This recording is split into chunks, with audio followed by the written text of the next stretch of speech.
You're listening to Ka-Pow, the pop culture podcast. Comics, television, movies, and more. If it impacts fan culture, we have something to say about it.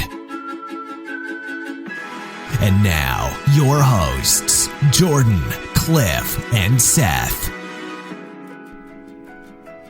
Hey everybody, it's Ka-Pow, the pop culture podcast, coming back at you. My name is Jordan Lowe. And I'm Cliff Barnes. And you say? And. I can say and, as in, I'm the only other person here tonight. Seth the Poobah is out of breath. What was the line? Takes your breath. Takes your breath. So. Yeah, he's out tonight, so it's just a KPP duo this evening. What's up? How we doing? Good. Yeah, not too bad. Not a lot going on. It's Friday night. High school football is back. I think college starts tomorrow. NFL here in in a couple weeks. September 8th, I think.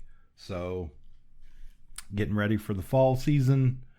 Probably going to be getting ready for some more shows and cons and for us coming up here. Going to start that off again this weekend. Got some plans. Going to head up over to, up over. That works. To Columbus, Ohio this weekend. And go to a show we haven't been to before, the CTS Columbus CTS Promotions Columbus Toy and Game Show. So over at the fairgrounds, pretty excited to go. Haven't been there before, and I've heard good things. So looking forward to it. See what they got. KPP toy hunt. See what we find. Maybe nothing. Who knows? Speaking of a toy hunt, I went to our local flea market, Rinks, the legendary Rinky Dinks flea market. Hadn't been there in ages.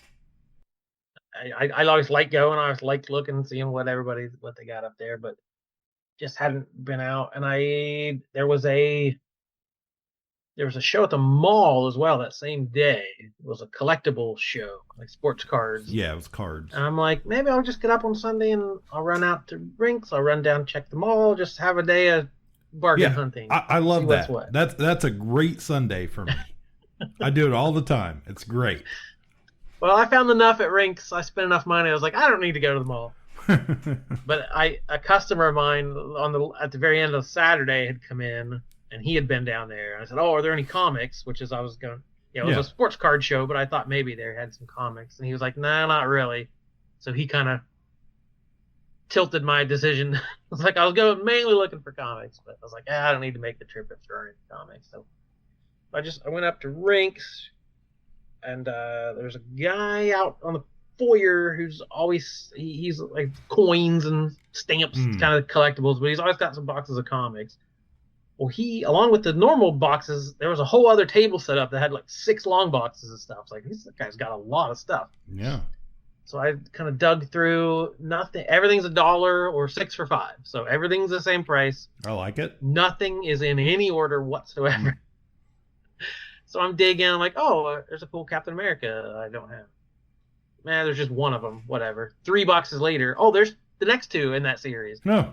Do I go back to the first box and try to find the first? I'm like, no, we're not going that far. So I kind of dug through and just picked a few things out that I liked, including they had some of the Image G.I. Joe series. Oh, yeah.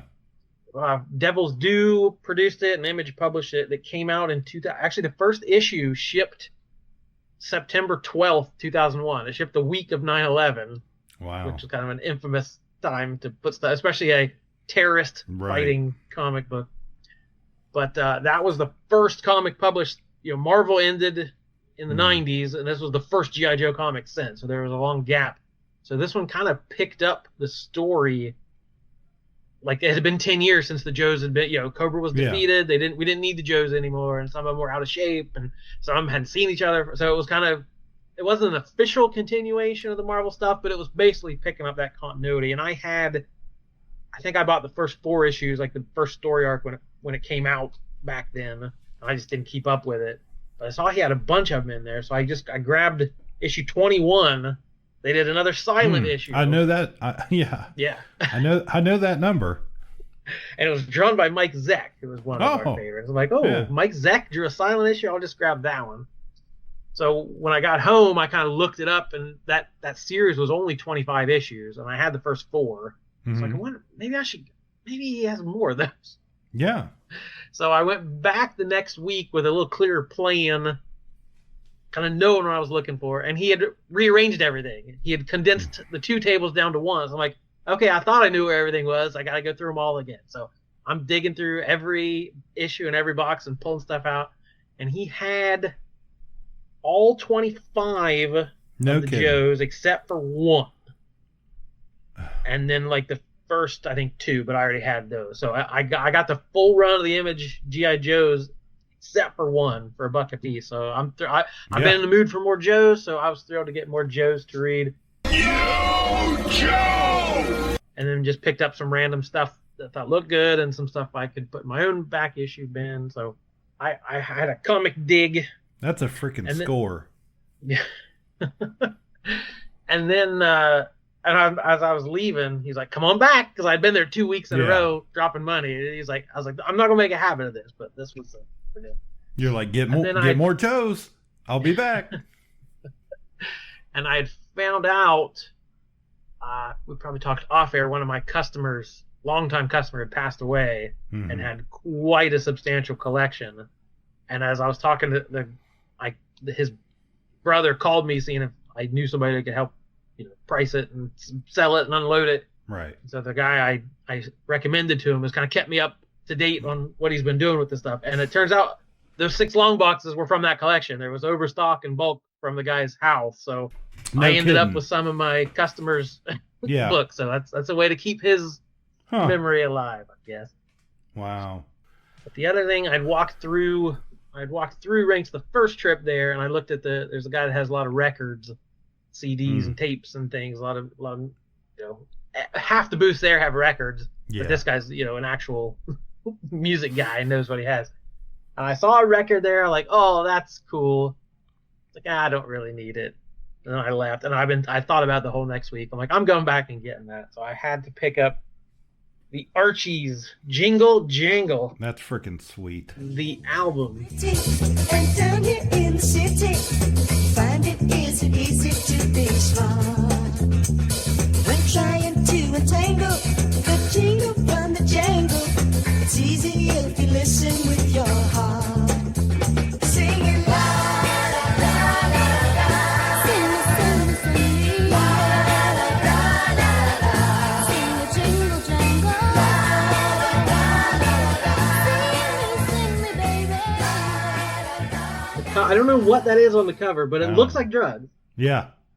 Yeah, it looks like ecstasy or something. I don't know what it is. What's the date on that thing? Oh, it's 1969. Wow. Nice. The back of it is it's sunshine, love, the sparkle of young, spirited voicing, creating clean, pure fun with their music. Yeah, I bet. That's freaking hilarious. Is it from their phenomenal success with Sugar Sugar has prompted the Archies to come out with a brand new happy dance tune. It's called Jingle Jangle. It's exuberant. God. It's jubilant. It's young and alive. This has been the year of the astronauts landing on the moon, the Mets, and the Archies. Wow. Not only are all 3 sensational, but each one holds a promise of more to come. That thing was straight up playing in the writer's room of Riverdale for like 7 seasons. So it has, the first song on is Jingle Jangle, which is awesome and super groovy. The last song on side 2 is Archie's Party, which I looked up. They did play on Riverdale. There's a scene. Yeah. Cheryl was giving out invitations to a party. It was like, Archie's gonna be there. Yeah, I remember that. There. They played the actual song on that. So. Wow. He's gonna be there, the rider will be there. Synergy. Yeah. That's pretty sweet. Man, you had a freaking score up at ranks. And a couple of G.I. Joe classifieds. Yeah. Toy shop you like to frequent. So yeah, it was. I didn't need to go to the mall for sure. I had plenty to tide me over at the flea market. So where are you sitting at now with those? You got Duke, Scarlet, Stalker, Gung Ho, and Storm Shadow. Cool. Yeah.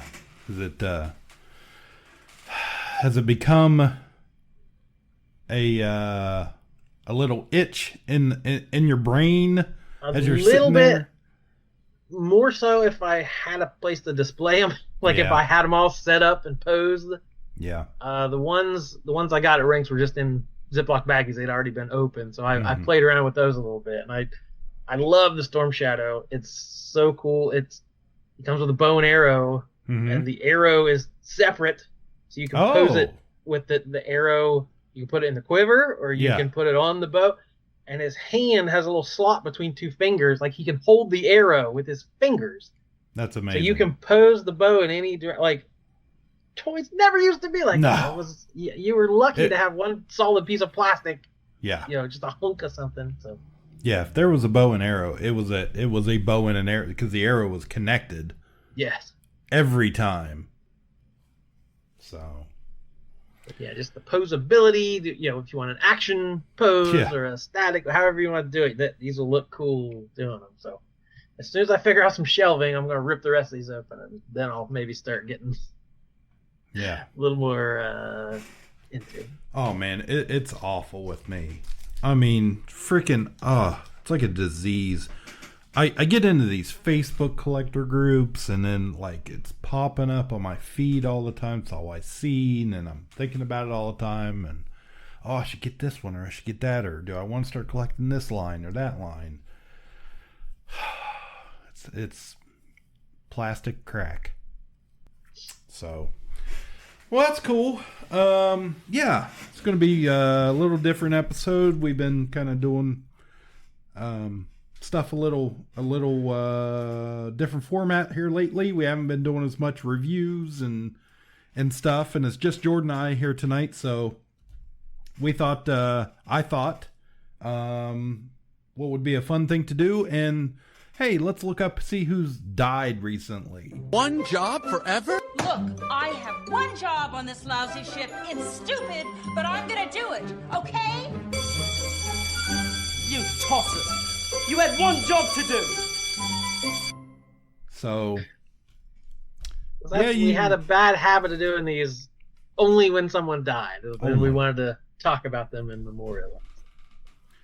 So, tonight, I don't know how do we do this? We don't have it's an even number. We have to agree. This is going to be weird. But yeah, just recently, recent star of The Mandalorian. You may know him as Apollo Creed. Carl Weathers is no longer with us, but he was an athlete. He was a football player when he was younger, and he was able to transition into some TV and some movies. Always was, in great shape. Looked like an action star, and was, I think, a decent enough actor to do some comedy, to do drama, or what have you, or just a straight up action movie. So should have a few things to pick. Not usually the leading man, but was in some all-time classics, in some great movies and TV shows. So. And it spanned several decades, his career. So all the way up until just now. He was Grief Karga on The Mandalorian, so wasn't in every episode, but he had action figures up till the day he died, that of the different characters, and was very relevant So yeah, let's go through some of that stuff. All right, I pulled up IMDb and it looks like he has 80 acting credits. Stretching back to 1973 Magnum Force. He was an uncredited demonstrator. It's his first role. I don't know if I've ever heard that credited as a demonstrator before.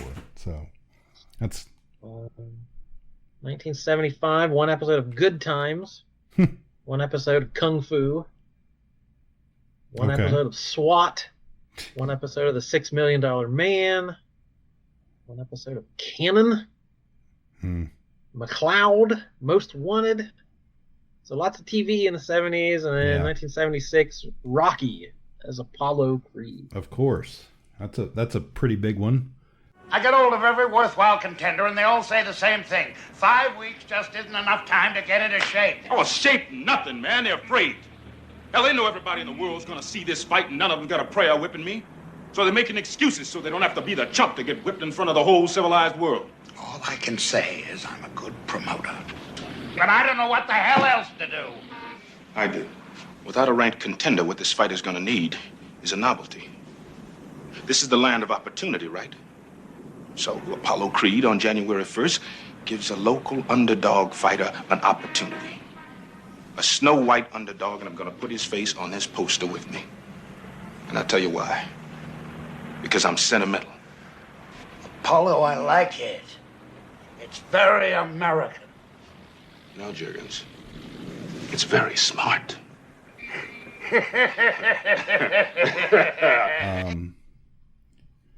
Yeah, from just being a nobody TV guy. Yeah. Yeah. Straight to Rocky. Of course, Rocky, Stallone wasn't. Rocky made Stallone, so it was probably a fairly low budget movie. And then it was right back to TV. One episode of Starsky and Hutch, Barnaby Jones. A couple other things I've never heard of. Serpico was a TV series? Yep. Streets of San Francisco. 1977, Close Encounters of the Third Kind. Military Police. I didn't realize he was in that. Didn't either. 1978, Force 10 from Navarone. Classic war movie.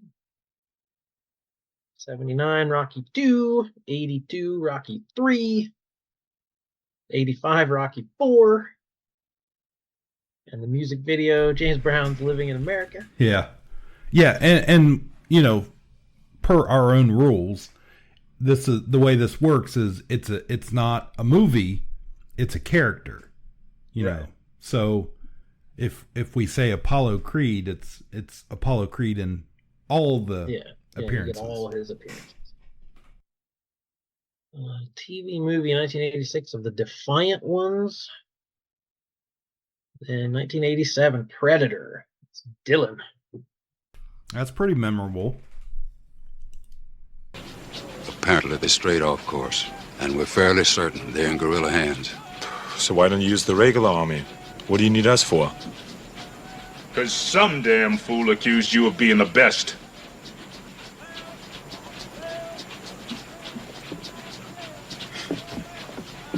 Dylan! You son of a bitch! What's the matter? The CIA got you pushing too many pencils? Huh? Had enough? Make it easy on yourself, Dutch. Okay.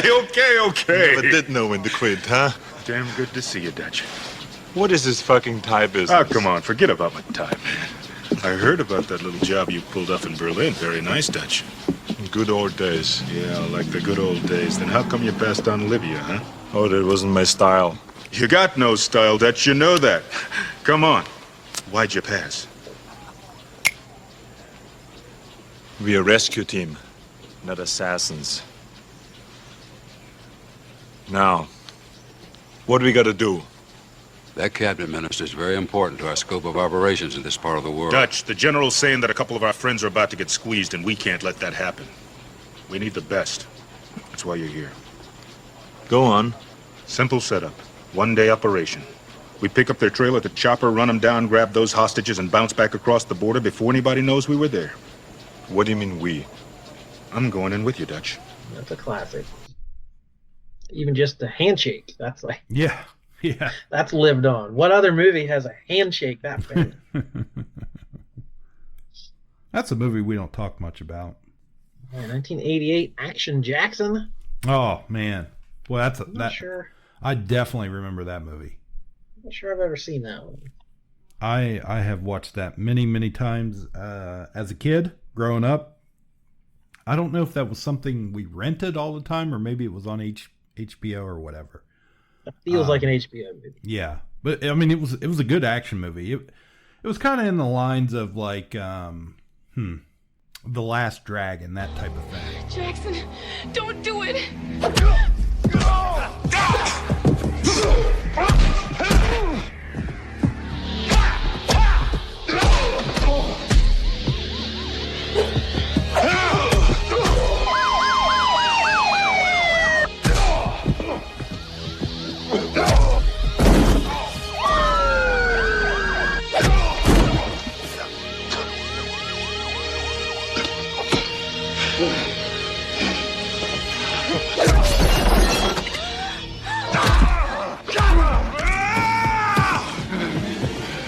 Now you pissed me off!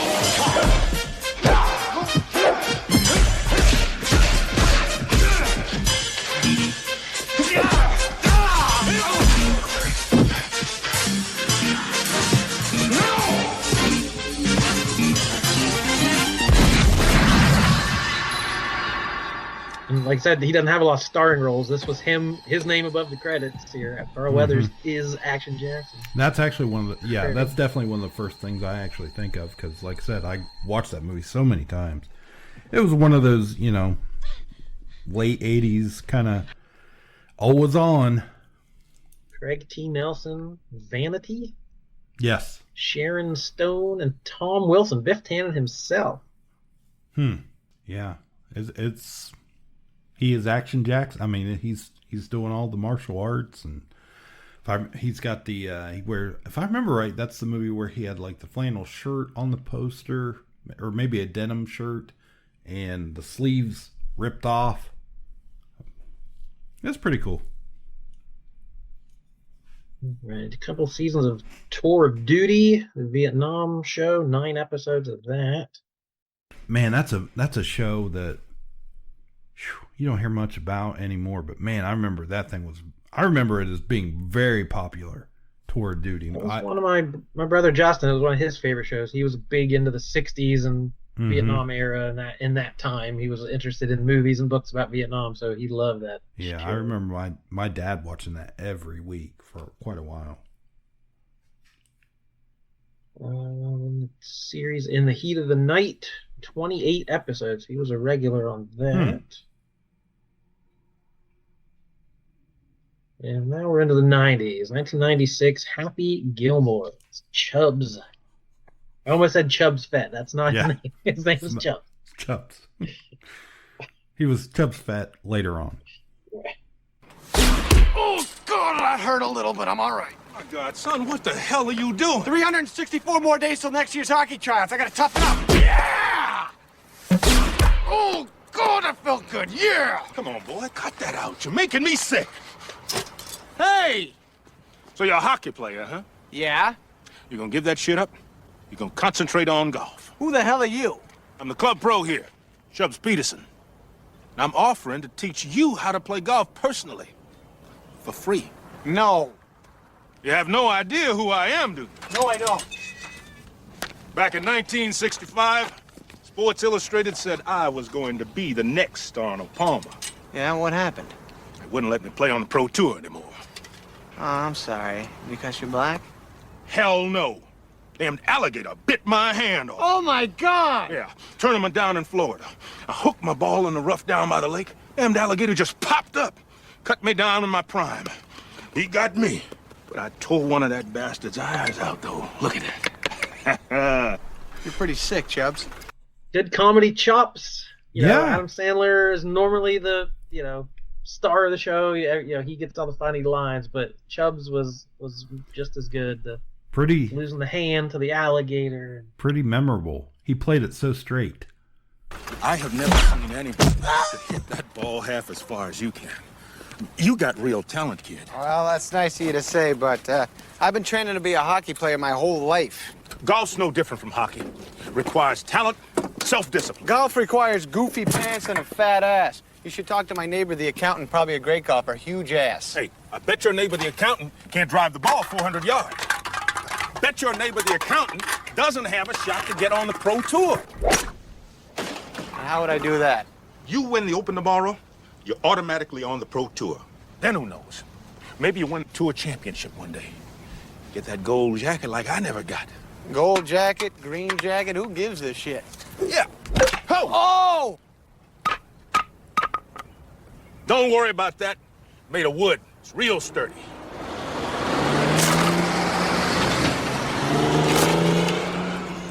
Oh, boy. Yeah, he was the golf pro. Yeah. The mentor to Happy Gilmore. 2000 Little Nicky as Chubbs. Did he reprise the role in Little Nicky? I don't know. Apparently. And then 2002, 8 Crazy Nights as a voice on the animated show. So Adam Sandler must love this guy. Yeah. Because like all his buddies, he gives jobs to over and over again. Spoilers, Chubbs died, Mr. Coach Klein. How'd they bring him back? Must have been the ghost of Chubbs. Well, Little Nicky was about the devil, right? So that's right. Maybe he was in hell. That's funny. A couple other looks like direct video sorts of things. Some voices like Balto 3, Mercenaries, Playground of Destruction, Alien Siege, The Sasquatch Gang. What's this? That's a Bigfoot movie I've never seen. No, I have seen that one. It's Justin. That's Justin Long. Never mind. I have seen that. Okay. The Sasquatch Gang. Okay, The Shield. 2 episodes of The Shield. An episode of ER. An episode of Psych. Then a lot 2004 to 13, Arrested Development. Okay. He was only in 4 episodes. Wow, it feels like it has a bigger presence. Did you ever watch that? I've seen episodes, but I've never watched the entire series. So he played Carl Weathers in the series. Okay. But like a version, caricature, version, exaggerated version. So Tobias thinks he wants to be an actor, and that's right. So he's desperate to make it as an actor, although he's terrible. So he hires Carl Weathers as his acting coach and pays him a whole bunch of money. So Carl Weathers would just show up as this acting coach, but he never had any sort of tips on acting. It was all about saving money and keeping your per diem. Never spend your per diem. How to make sure you get food out of craft services. And maybe you got a stew going. So it was just kind of a joke on the struggling act. Tobias looked up to him as an icon, but at that point in his career, he was not a huge name. So he was kind of making a joke about his own career and getting by on little little money. Let's see, 2013 Toy Story of Terror. It's Combat Carl. He was Combat Carl. Which, yeah. That was a character he was like a G.I. Joe action figure. And he looked like Carl Weathers, the toy did. But yeah, there was a big Combat Carl, like a 6-inch, and then there was like a 3 3/4 inch little Combat Carl. So it's funny. It was a Halloween special. Episodes of Chicago Fire, Chicago PD, Chicago Justice, and Magnum PI relaunch. Toy Story 4 as Combat Carl. And a couple other video games, animation, and then we get to The Mandalorian. 9 episodes as Grief Karga. Was that at 9? The politician. Stand aside, droid. Don't you know who we are? Come on, Vane. Grief, Karga, my old friend. I knew you wouldn't insult us. Come, join us for a drink. Let's continue this conversation back at my office. This is a school. We drink here. That is a school now. I say it's still a bar. Now bring us a drink. Is there a problem here, Magistrate? Is there a problem here? What do you think? Not if you serve me a drink. Not in my school.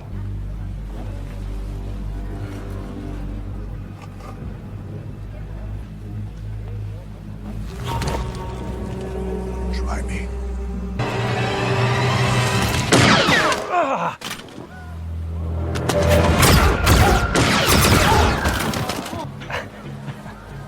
Get out of here, Vane. Now. I would have guessed more episodes, but still.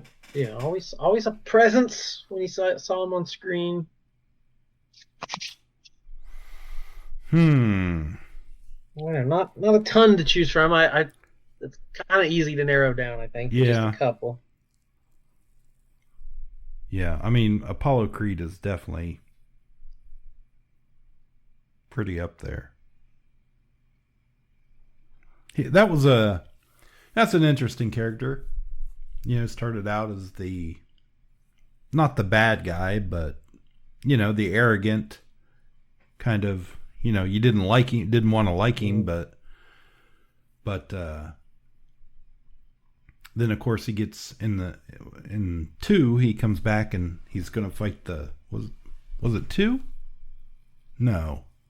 Cuz he fights the Russian, right?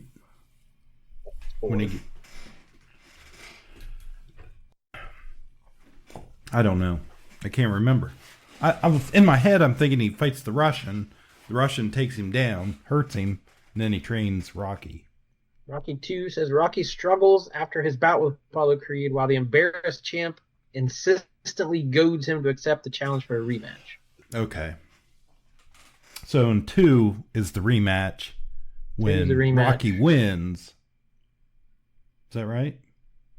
And then 4 is I must break. Yeah, that's what I thought. So yeah, almost a not an anti-hero, but kind of.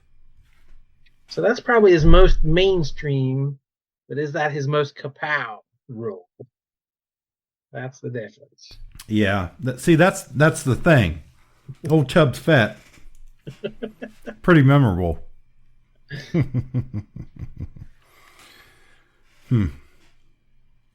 Don't cry for me, Happy. I got my hand back. I would lean Happy Gilmore. If you're leaning Happy Gilmore, I would lean that direction. I love Predator. There's been a lot of Predator movies, and you know, he wasn't. There's a lot of testosterone in that movie. He wasn't the only source of testosterone.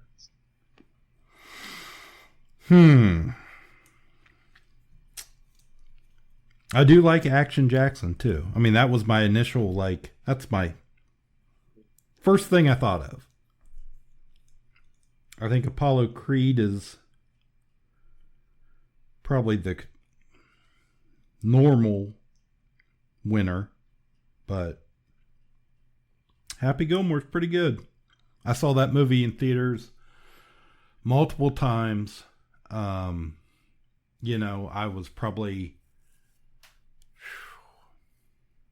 middle schoolish age, perfect age. Bad Boys of Saturday Night Live.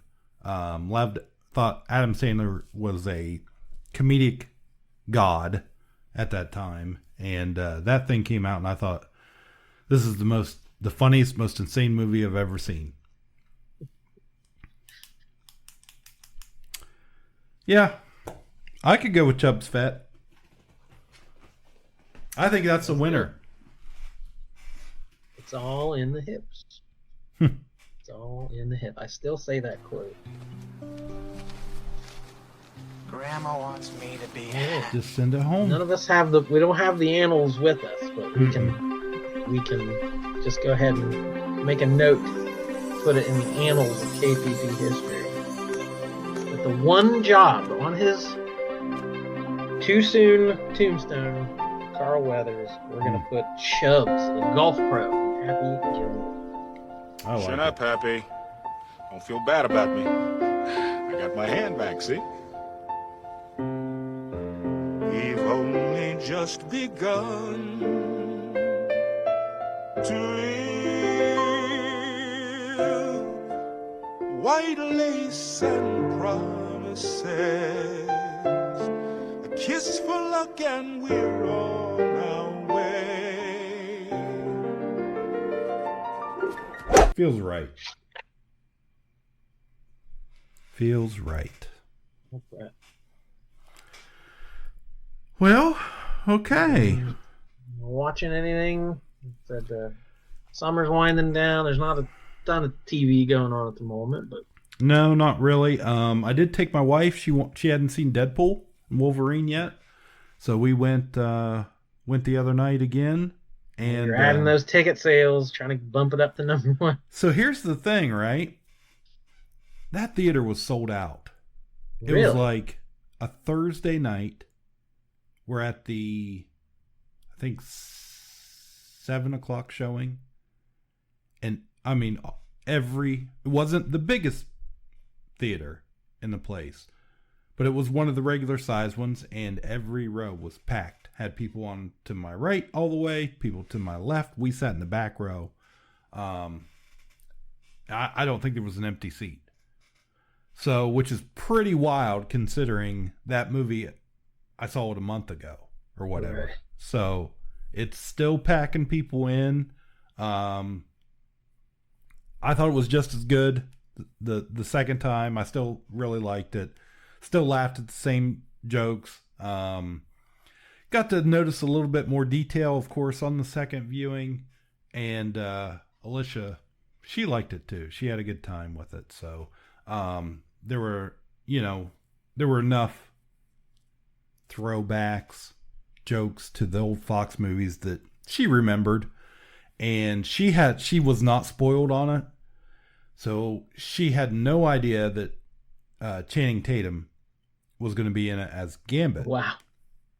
Yeah, We do not have the same social media. Service. no, we do not.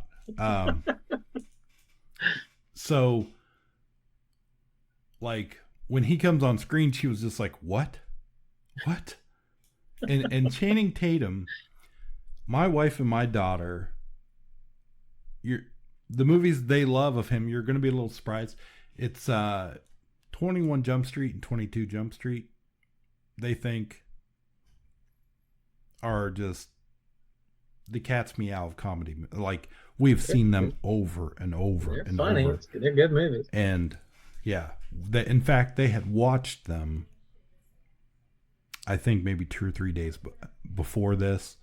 So it was fresh, and then she was like, oh my God. So yeah, she really enjoyed it. We had a good time. So we did go watch that second viewing, trying to bump it up to number one.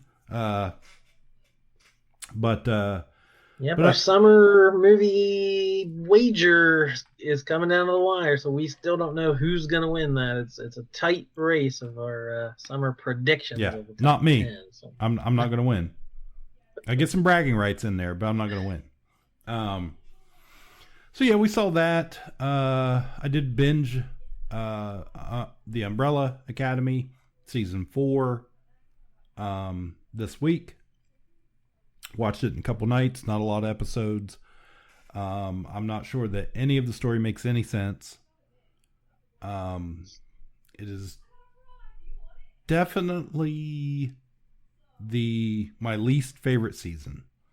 So I didn't really. I haven't heard too many good reviews from it. People seem to be kind of disappointed. Yeah, I don't think Gerard Warren was involved, or Gerard Warren. Way. Sorry, I knew Warren sounded funny. Gerard Way was involved with this season. I did see him credited, but I don't think he was a producer or anything with it this year. And it showed. It just did not fit in with the first. I think the seasons got worse as they went, or as they progressed. But yeah, it just was not good for me. I didn't like the ending. It felt season 3 was kind of a struggle for me to finish. So I didn't really feel like, oh, I got to jump in and finish this up. This also feels like it's been 10 years ago. I'm sure it hasn't been, but it feels like a long time ago. It feels like it. They tried to do a time jump to kind of explain, I think, why like 5 looks so much older than, from previous seasons. But overall, yeah, it didn't do much for me. I didn't care for it a whole lot. It like changed some of their powers, and it was just weird. I'm not sure the story had much to do with any of the other 3 seasons, but yeah, I just thought it rushed it. I thought it pushed a story nobody wanted just to have an ending. So it was kind of like, hey, everybody's under contract. We have to finish this out. It's probably going to make money no matter what we shove out there. People are going to watch it on Netflix. So Carly has I guess that's better than not having an ending, like so many shows just get canceled. I guess. Yeah, Acolyte. Or we're not allowed to talk anymore. We had the final word about that. Yeah. So, it was funny. I started watching it, and Carly, I was like, hey, Carly, I'm going to, because she hadn't seen it. She loves the Umbrella Academy. And she did not have the reaction I expected. She said, I'm not mentally prepared to watch this.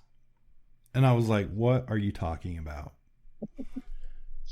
She's like, I don't like watching the end of television shows. And I was like, okay, cool. So Alicia and I watched most of it together, and Carly hasn't watched it yet. So that's a valid. If you're invested in this stuff, I was like, okay, cool. I get it. There's some shows I don't want to end either. So whatever. But that's all I've watched this week. Well, Seth's not here, so we can break his rule. What? Any thoughts on the Acolyte ending? I saw some numbers. They're saying it had some of the least numbers of any Star Wars viewing numbers and viewing hours and viewing minutes and however they gauge streaming stuff. So I had seen that, but it wasn't just critical failure. It was like people just weren't watching it. So I'm sure that goes hand in hand with bad reviews and bad word of mouth. But I saw that, but I'd also seen that like the week it was canceled, it was the #1 streaming show on Disney Plus. I don't know how that shakes out viewership wise, what the numbers were. It also cost as much as anything on Disney Plus. Right. Right. Yeah. I was surprised. I didn't think it would be a one and done, but because Star Wars are never one and done. Marvel's are hardly ever a one and done unless they're planned out that way. But even when they're planned out that way, a lot of time, there's such a demand for it that they do another season or whatever. I have seen critics complain, and I guess I agree, of like, even if you're planning for more, or you're planning to have a cliffhanger, like at least wrap up the story. Like, in this climate, today's world, you don't know if you're ever going to get more episodes. So to leave anything open-ended, some sort of ending, yeah. Which this one did basically, right? It setting us up for the next chapter or whatever. It wasn't a terrible ending. I would have watched more. I don't know. It was interesting enough to me. Yeah, the villain was interesting enough for me that I would have watched more. Star Wars, but yeah, I can say I'm a little disappointed. I didn't love it. Didn't like a lot, a whole lot about it, but I felt like it could have done more, in more seasons. We could have got a different story. Maybe it would have been better, but maybe not. This was our first dip into the High Republic era, so I don't know if that means people don't like High Republic. Will they not do another? I guarantee that era? Yeah, I guarantee that's what'll happen. They won't do any more. They'll be like, nope, we're done with this. It got criticism. Fans didn't like it. We're done. So, I don't know. I don't know what the next big Star Wars thing will be. I mean, they're doing the Mandalorian movie. I'm sure that will be a huge hit, but I would expect that to kind of be the end of the Mandalorian. Maybe not. Maybe they'll just spin it into movies, but other than that, I mean, they've got another Rey movie coming out this way. I don't know that that'll be popular or not. I think they're going to have to do something different with that character. So I know what I would like to see. I'd like to see, that new season season 2 of Andor coming up. I think I fully expect it to be great. I think if they ever do the Patty Jenkins, Rogue Squadron or whatever that thing was called with the X-Wing squad, that could be good. I like the Rebels stuff. So, the Andor I'm excited about. I don't know. I feel like in this day and age, maybe lightsabers and Skywalkers are a little played out, but I don't know. I'm an old guy. I'm an OG guy. So maybe you go back to that. I don't know what the kids want these days. Or if it matters what the kids want these days. Probably not. It's just fanboys being mad. Yes. So, a little disappointed, not hugely surprised. But again, it's all part of the machine. There's, like I said, there's 8 other Star Wars properties in the pipeline. So we don't get any more of this one. We'll get more of the next one. If I was to predict anything, I would definitely say that the villain, whatever his name was, start with a Q. I would expect him to pop up in something Star Wars, to even if they just kill him off, to give that character some sort of ending, an explanation. That would be my prediction. There's a comic coming out of what was the Wookiee Jedi's name? Oh yeah, so Kalmaka. Comic. Yes, Kalmaka. There's a one-shot kind of deal. I don't know if it's his origin story or what it is. So they had already kind of dipped into other avenues to expand on this world. So I don't know if we'll get much more of that, or I could get behind that. Pretend it didn't happen. The Wookiee Jedi. I could get behind that. That's fun.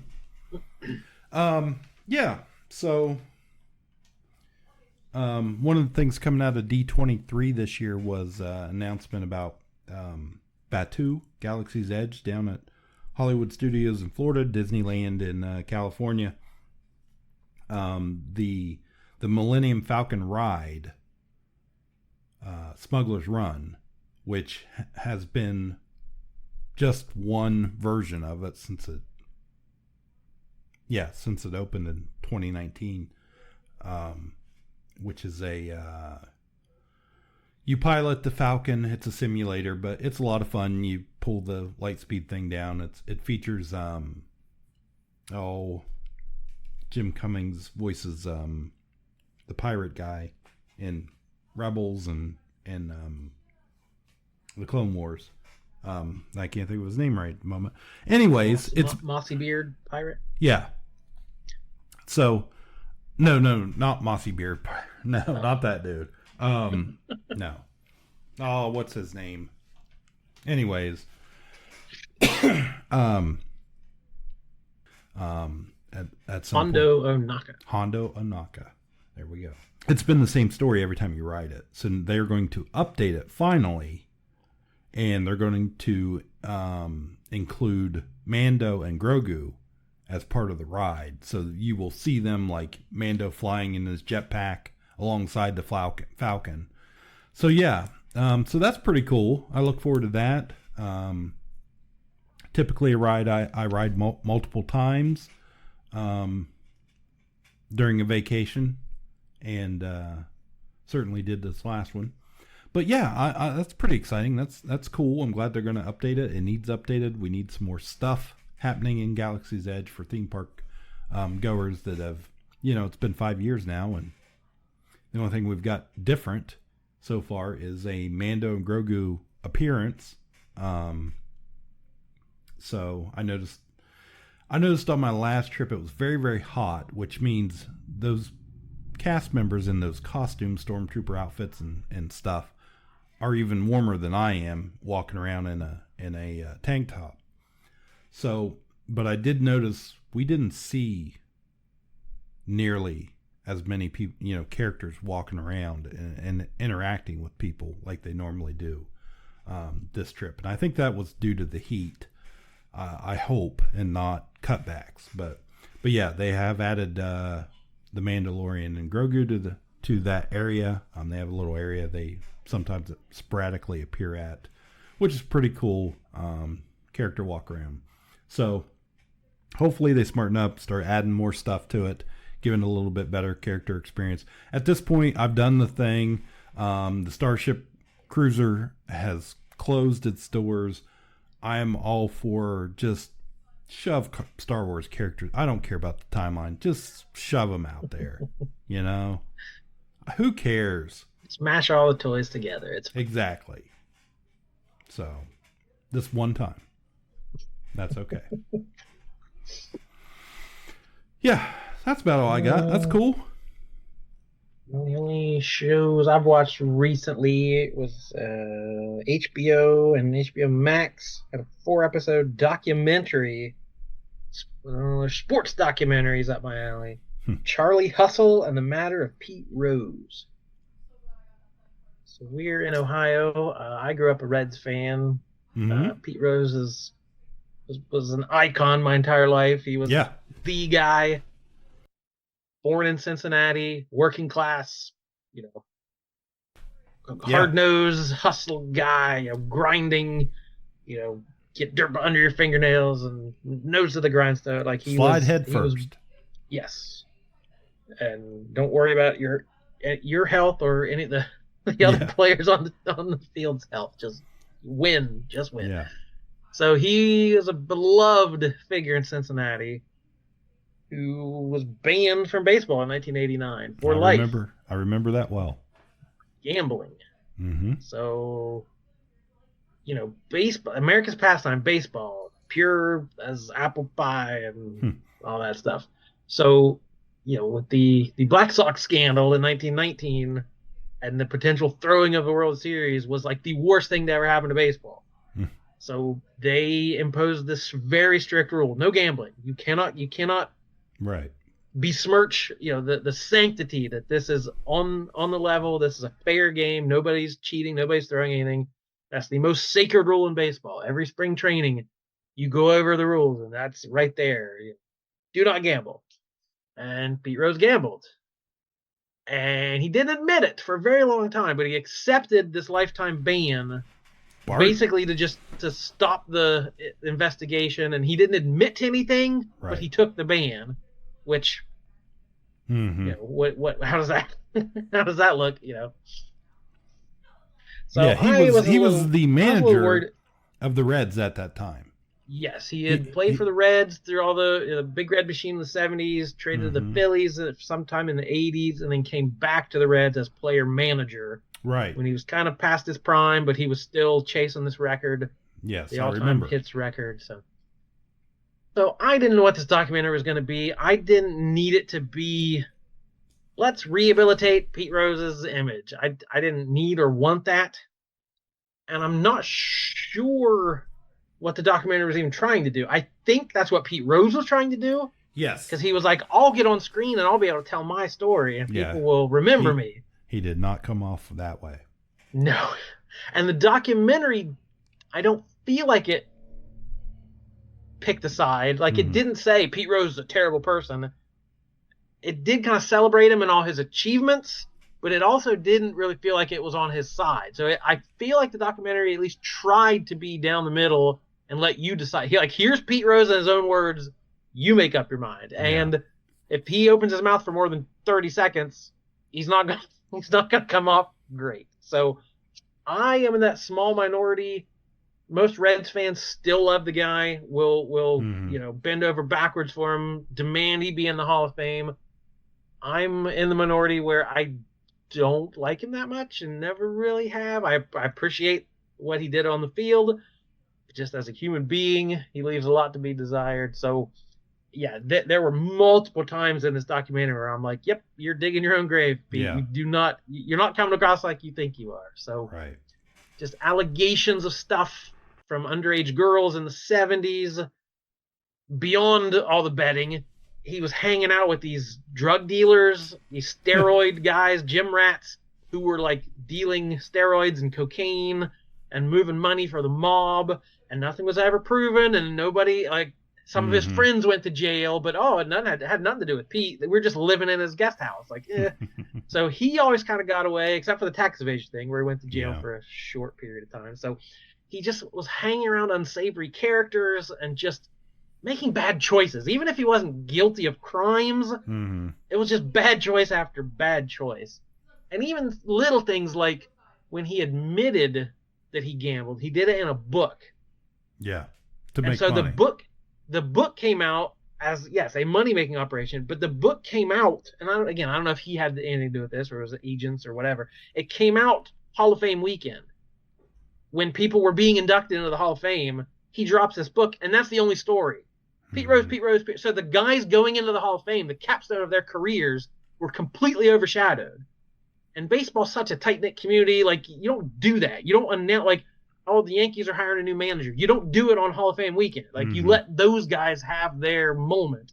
Not Pete Rose. He had to take the spotlight. And every year he goes to Cooperstown and has signings at baseball card shops and things during Hall of Fame weekend. Like, he's just always around. He sponsors all this stuff in casinos. He spends half his life in a casino doing autographs and appearances and speaking things, and he wants forgiveness and he wants a second chance, but he just doesn't.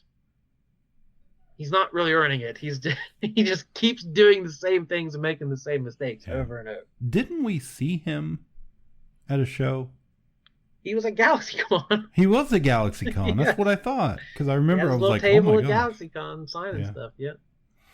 Yeah, that's right. Which again, he's not in baseball. He needs to make money, and that's right. He sells his name, and like he has, like they were showing, he signs baseballs Pete Rose, or you can get it signed Hit King Pete Rose for a little extra, or he will sign Sorry I Bet on Baseball Pete Rose for an extra fee. So it's just, I don't know, just icky. Yeah. Yeah, it's funny. I still remember that name, Bart Giamatti. He was the commissioner of baseball from when I was a kid. And, my memory of that, because I sure as hell knew who Pete Rose was. He was manager of the Reds and played and for forever. And I remember when that went down, and I'm a little kid, and listening to the adults around me, I just assumed they were right, and well, this is ridiculous, and even if he did, who cares if he bet on what's the big deal? I remember that. He always bet on his team to win. That's the argument. He never bet on him to lose because he was a winner. He wanted him to win. Okay. Yeah, but did he bet on the days he knew his pitcher had a sore elbow? Like, there's you can bet to win, but there's still some iffy results there. Yeah, I definitely have a different opinion today than I did way back then, but yeah, this certainly he shed his own light on himself to how he who he is, I guess. So not a real great guy. So never met him, never got his autograph. Had the chance a couple times, just didn't do it. So I don't know. It was something. I definitely don't think it was what people thought it was going to be. It wasn't for me. I thought for sure it was going to go one way or the other, and it was pretty down the middle. It was a good documentary. It was a good series. I enjoyed it, especially some of the history stuff there. It was kind of neat. Even some of the stories he told about when he came up and who he came up with and who was on the team and how he worked his way on the team. That's the cool Pete Rose stuff. But yeah, definitely he definitely made some bad decisions. So don't be like Pete Rose. Well, that's about all I got. That's all I got. I'm good. All right then. On that note, this episode is sponsored by. What's all this? Everything in baseball is sponsored by gambling. Yes. DraftKings and sports books. And, yeah. Yes. So I don't think Pete Rose is going to be the last because, there's so much, these prop bets and stuff where like you can make money on does a guy walk in the 8th inning or whatever. Like it's not just winning or losing the game now. So like there's such an incentive. It all feels very dangerous to me. I don't know how much I like the gambling. People love it's American pastime now to gamble and stuff, and fantasy football. Even small stakes stuff like that is adds excitement to the game, that kind of stuff. But I'm not a gambler. I don't know. They're making a ton of money. I get it. I get why the sports worlds are cozying up to the gambling sites because it brings in huge amounts of revenue. But I don't love it, and I think we're headed for more problems. than we've ever had. Yeah, I've seen just recently in several sports, several players getting bans and suspensions and stuff for betting, and I'm like, you brought this on yourself. You opened the door to them. What do you think is going to happen here? So, it's an odd time we live in. Pete Rose would have loved it. If he was still around, he would have loved it. If he was, yes. If he hadn't have died 1984. They'd have built statues of him. No way they already had. Oh, yes. Philadelphia. Montreal. Yeah. All right. That's it. That's all. Goodbye. My name is Jordan Lowe. And I'm Cliff Barnes. Goodbye forever. Ka-Pow, the pop cultured podcast, is intended for entertainment and information purposes only. Sounds, music, and clips played during the podcast are property of copyright holders. All original content is property of www.udownwithkpp.com. If you enjoyed this podcast, please subscribe and leave a comment. Ka-Pow, the pop cultured podcast, can be found on Apple Podcasts, Google Podcasts, Podbean, Spotify, and wherever podcasts can be found.